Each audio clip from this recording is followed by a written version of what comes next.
Hello dear students, कैसे हैं आप सभी। आशा करती हूँ आप सब ठीक होंगे, स्वस्थ होंगे, अच्छे होंगे। आईसीटी वर्चुअल क्लासरूम देहरादून में आप सभी का स्वागत करती हूँ।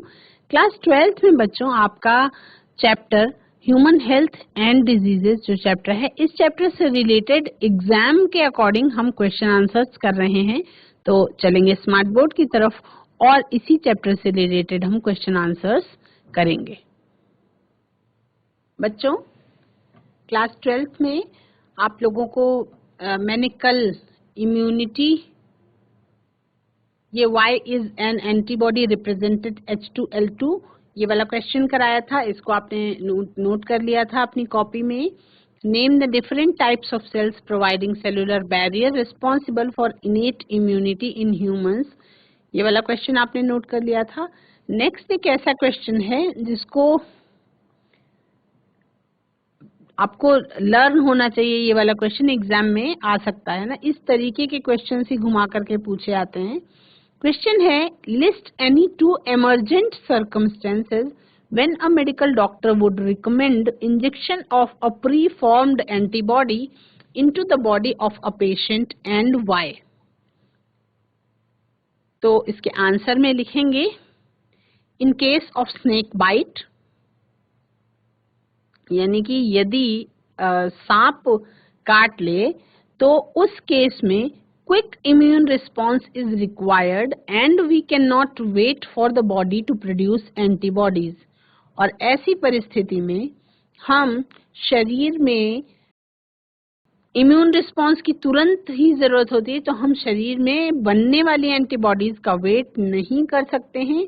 तो ये एक इमरजेंसी वाली सिचुएशन है, ऐसा इमरजेंसी वाला सर्कमस्टेंस है जहां पर डॉक्टर पहले से प्री फॉर्म्ड एंटीबॉडी का इंजेक्शन पेशेंट को देता है। दूसरा जो सिचुएशन बन सकता है वो है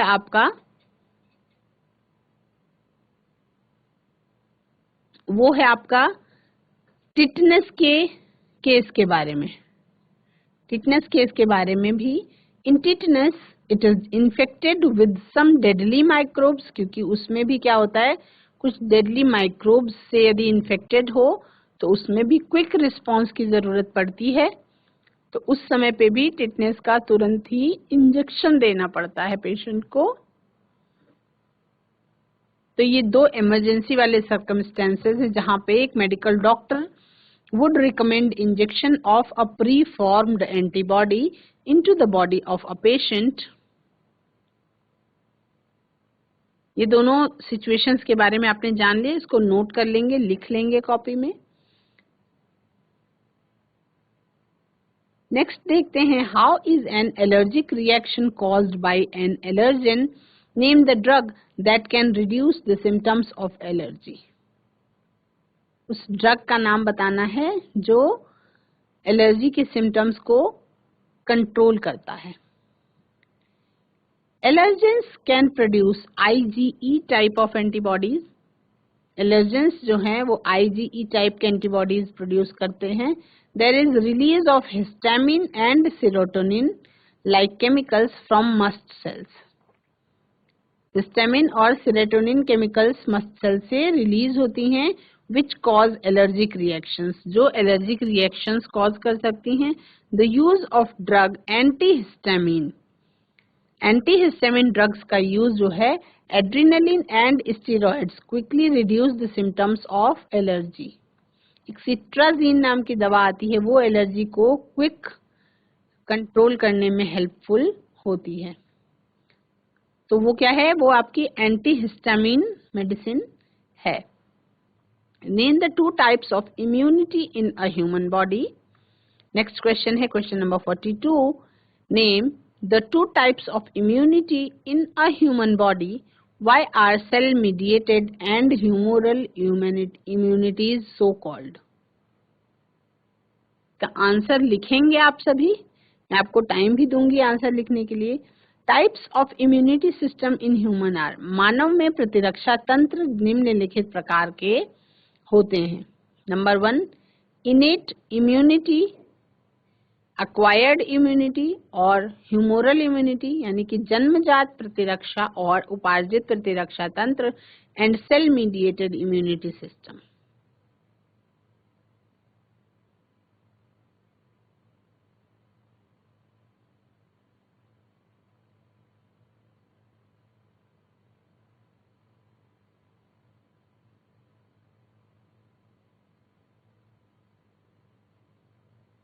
Types of immunity system in human are: number 1 is innate immunity, acquired immunity or humoral immunity system, and cell mediated immunity system.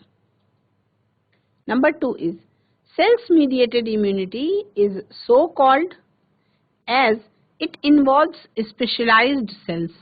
The T lymphocytes. Humoral immunity is so called because it includes antibodies which are found circulating in body fluid, the blood, और जिसको हम कहते हैं humorous body fluids. Next question देखेंगे बच्चों. Write the scientific names of the causal organisms of elephantiasis and ringworm in humans. Mention the body parts affected by them. Answer में लिखेंगे elephantiasis is caused by Wuchereria bancrofti and Wuchereria malai. These affect lower limbs and genital organs. elephantiasis किससे होता है? Wuchereria bancrofti से या Wuchereria malai से, और ये लोअर लिम्स को और जेनाइटल ऑर्गन्स को अफेक्ट करता है. रिंगवर्म जो है वो होता है, ringworm is caused by microsporum, trichophyton and epidermophyton. ये 3 माइक्रोब से होता है. They affect the skin, nails and scalp. त्वचा को, नेल्स को और स्कैल्प को अफेक्ट करता है.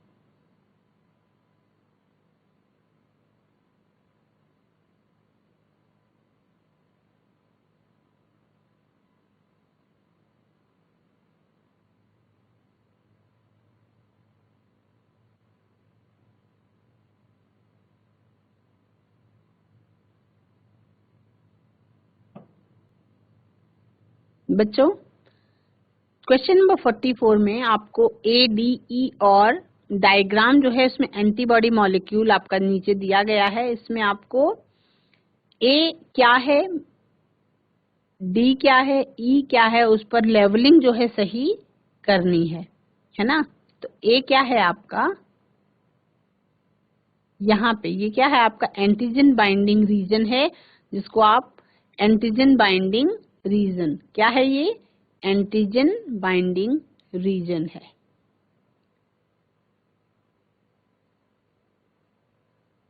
ई क्या है, हैवी चेन है. एफ क्या है, डाइसल्फाइड बॉन्ड या ब्रिज है, ये वाला डाइसल्फाइड बॉन्ड या ब्रिज है.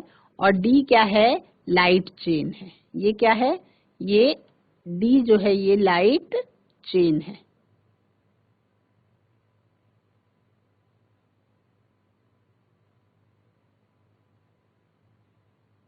क्वेश्चन देखेंगे बच्चों. Name the host and the site where the following occur in the life cycle of a malarial parasite. कहाँ पे होस्ट में क्या चीज होती है, कब लाइफ साइकिल मलेरिया की पैरासाइट का, उसके बारे में क्वेश्चन पूछा गया है. Number 1 is formation of gametocytes और नंबर 2 है फ्यूजन ऑफ गमीटोसाइट्स. तो आंसर नंबर 1 में लिखेंगे formation of gametocytes occurs in erythrocytes RBC of human beings. Formation of gametocytes में लिखेंगे occurs in erythrocytes RBC of human beings. और 2 में लिखेंगे fusion of gametocytes. Fusion of gametocytes कहाँ पे होता है, फॉर्मेशन ऑफ गमीटोसाइट्स होता है आरबीसी के अंदर यानी इरिथ्रोसाइट्स में जो मनुष्यों के अंदर होता है. और दूसरा है fusion of gametocytes occurs in the intestine of mosquito यानी मॉस्किटो की इंटेस्टाइन के अंदर गैमेटोसाइट्स का फ्यूजन होता है और गैमेटोसाइट्स का जो फॉर्मेशन है वो इरिथ्रोसाइट्स, जिसको आप आरबीसी कहते हैं, यानी कि लाल रक्त कणिकाओं के अंदर होता है मनुष्यों के अंदर। इसको नोट करेंगे बच्चे।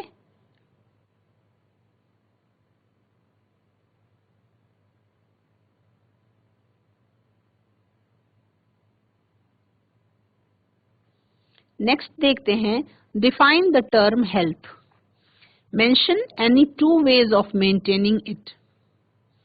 स्वास्थ्य की परिभाषा देंगे और दो तरीके इसको मेंटेन करने के आप देखेंगे। Health can be defined as a state of complete physical, mental and social wellbeing. स्वास्थ्य क्या है? स्वास्थ्य को हम परिभाषा कर सकते हैं, स्वास्थ्य की परिभाषा दे सकते हैं संपूर्ण शारीरिक, मानसिक और सामाजिक स्वास्थ्य, तीनों यदि मेंटेन हो तो हम उसको स्वास्थ्य के नाम से समझ सकते हैं। It can be maintained by taking balanced diet.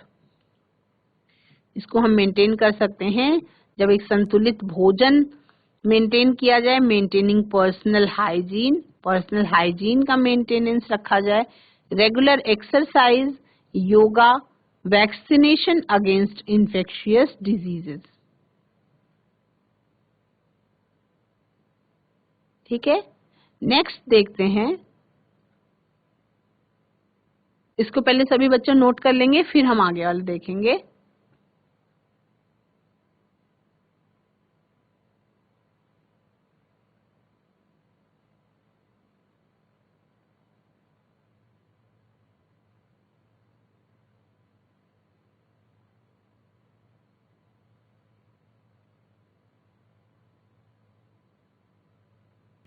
Question number है 47, why does a doctor administer tetanus antitoxin and not a tetanus vaccine to a child injured in a road side accident with a bleeding wound.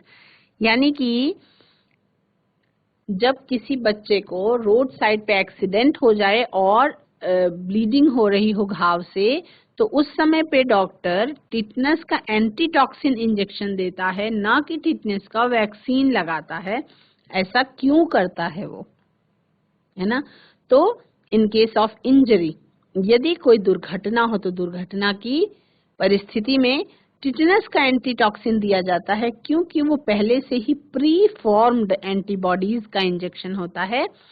Preformed antibodies for tetanus are injected as the child is infected with deadly microbes, क्योंकि child जो है वो deadly microbes से infected हो सकता है, tetanus और bacteria से, to which fast immunisation is required, जिसमें बहुत फास्ट इम्यूनाइजेशन की जरूरत पड़ती है।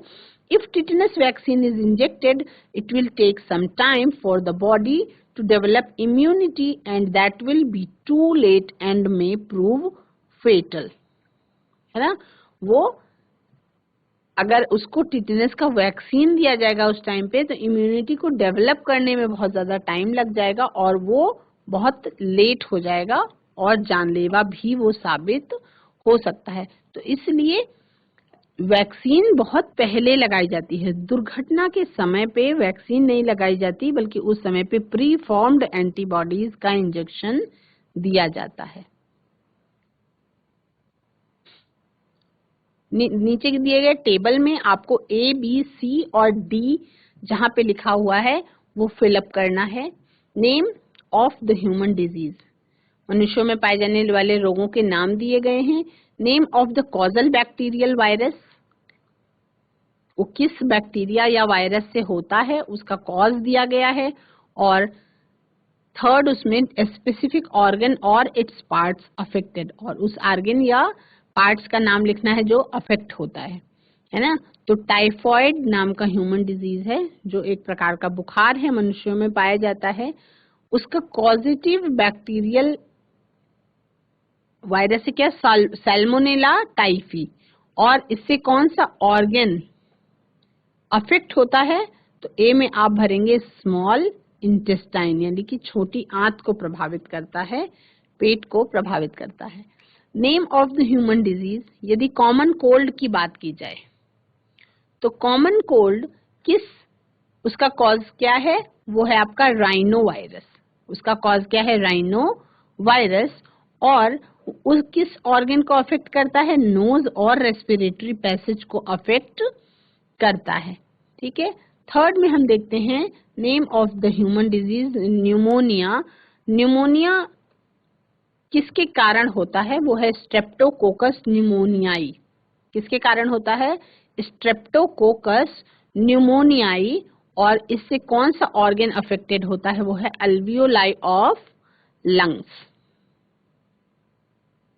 यानी कि फेफड़ों के जो अल्वियोलाई होते हैं वो इससे अफेक्ट होते हैं। किससे? न्यूमोनिया से।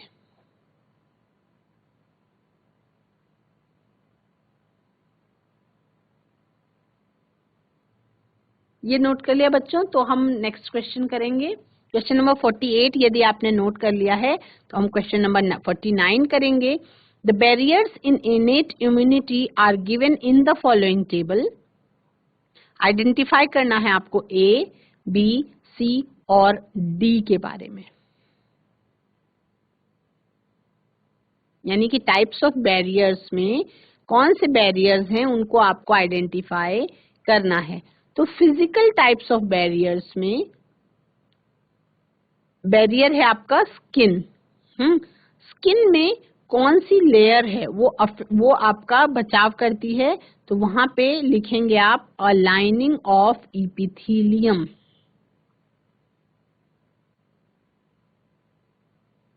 अ लाइनिंग ऑफ इपिथेलियम।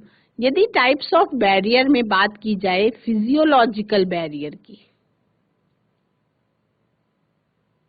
यदि टाइप्स ऑफ बैरियर में फिजियोलॉजिकल बैरियर की बात की जाए तो वो क्या इफेक्ट करता है? उसका बैरियर है tears in the eye. B में क्या भरेंगे आप? टीयर्स लिखेंगे, यानी कि आंसू बैरियर के रूप में काम करते हैं।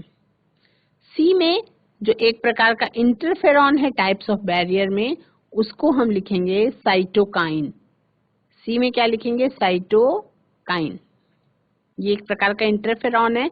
और डी में आप लिखेंगे जो टाइप ऑफ बैरियर है सेलुलर बैरियर है जिसमें WBC है। सी में आप लिखेंगे polymorphonuclear leukocytes. Polymorphonuclear leukocytes. Polymorphonuclear leukocytes.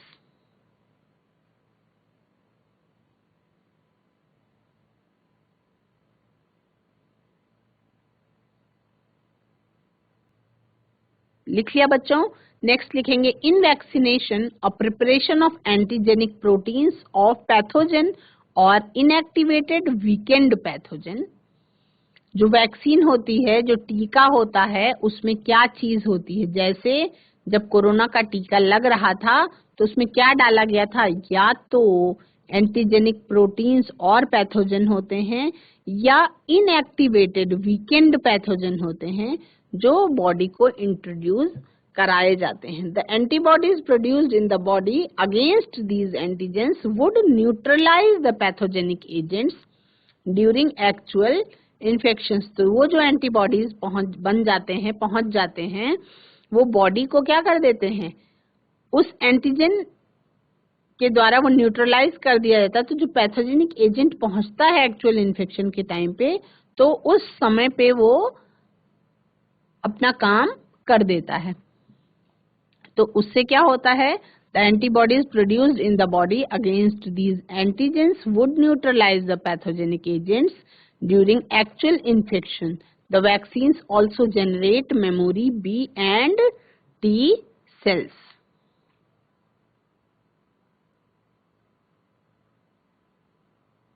Next देखेंगे performed antibodies for tetanus are directly injected to acquired quick immune response. This is called, कल हमने बात करी थी ना एक्टिव इम्यूनाइजेशन और पैसिव इम्यूनाइजेशन के बारे में। तो यदि हम पैसिव इम्यूनाइजेशन की बात करते हैं तो उसमें डायरेक्ट ही एंटीबॉडीज शरीर के अंदर इंजेक्ट किए जाते हैं। और एक्टिव इम्यूनाइजेशन में वैक्सीन लगती है, उसमें शरीर में एंटीबॉडीज बनते हैं और उसके बाद वो शरीर को तैयार करते हैं फ्यूचर में लड़ने के लिए किसी भी पैथोजन से।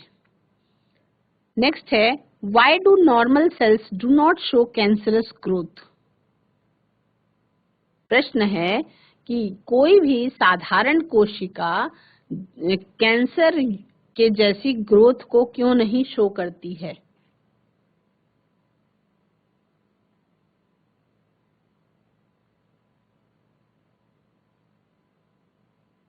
आंसर लिखेंगे, normal sales do not show cancerous growth.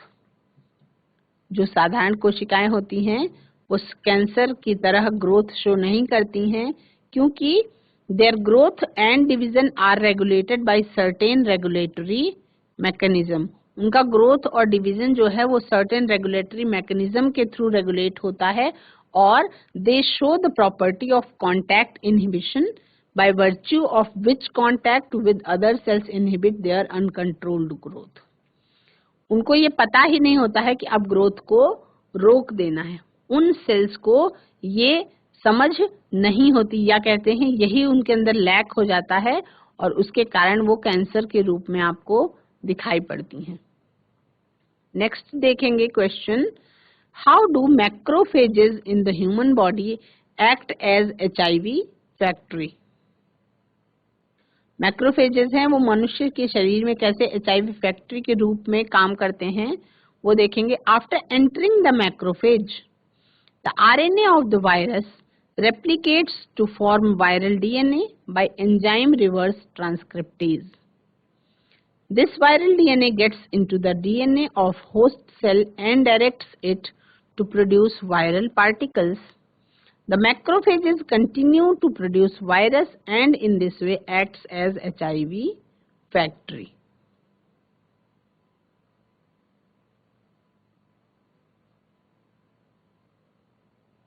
इसको नोट करेंगे बच्चों।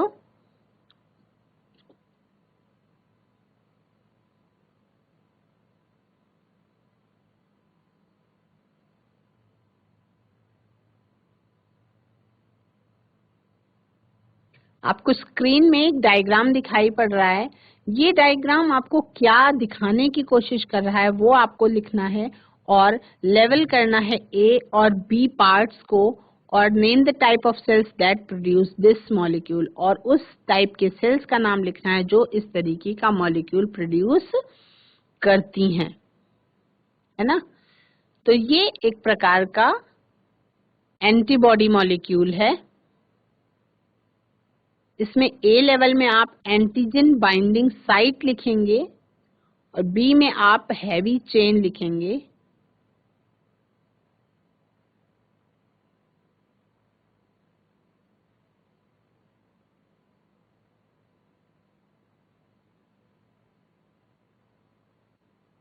A में आप एंटीजन बाइंडिंग साइट लिखेंगे और B में आप हैवी चेन लिखेंगे। 3 में name the type of cells that produce this molecule. उन कोशिकाओं की का नाम लिखना है आपको जो इस मॉलिक्यूल से, जो इस तरीके के मॉलिक्यूल को प्रोड्यूस करते हैं। तो उसमें आपको लिखना है बीटा लिम्फोसाइट्स, जिनको आप बी सेल्स के नाम से भी जानते हैं। They produce antibodies.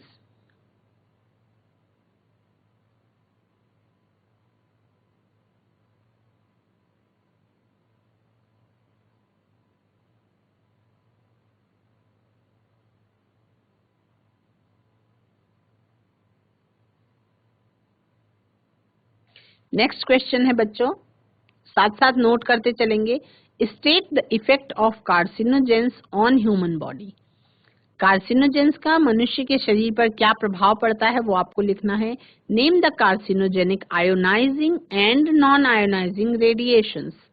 Carcinogenic ionising और नॉन आयोनाइजिंग रेडिएशंस के बारे में लिखना है। मेंशन देयर कार्सिनोजेनिक इफेक्ट, और कार्सिनोजेनिक इफेक्ट के बारे में भी आपको लिखना है। तो आंसर में लिखेंगे carcinogens can transform normal cells into cancerous neoplastic cells. Carcinogens जो होते हैं वो नॉर्मल सेल को कैंसरस नियोप्लास्टिक सेल में ट्रांसफॉर्म कर सकते हैं। कार्सिनोजेनिक आयोनाइजिंग रेडिएशंस क्या होती हैं? एक्स रेज होती हैं एंड गामा रेज होती हैं। Carcinogenic non ionising radiations are UV rays, UV rays भी होती हैं। जो आयोनाइजिंग रेडिएशंस होती हैं वो एक्स रेज और गामा रेज होती हैं, और जो नॉन आयोनाइजिंग रेडिएशंस होती हैं वो यूवी रेज होती हैं। These radiations cause damage to DNA, ये रेडिएशंस जो है डीएनए का डैमेज का कारण बनती हैं। Mutations that leads to transformation of normal cells into cancerous cell.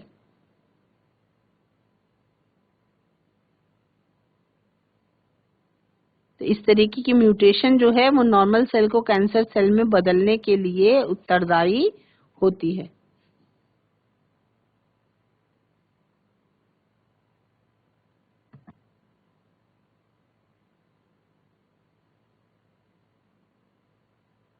बच्चों, आज की क्लास में आप सभी ने क्वेश्चन आंसर्स को पढ़ा, समझा और उसको आशा करती हूँ नोट कर लिया होगा। आज की क्लास में इतना ही। अगले सेशन में हम कुछ और क्वेश्चन आंसर्स कर लेंगे रिवीजन के तौर पे। That's all for today. Have a nice day. Take care.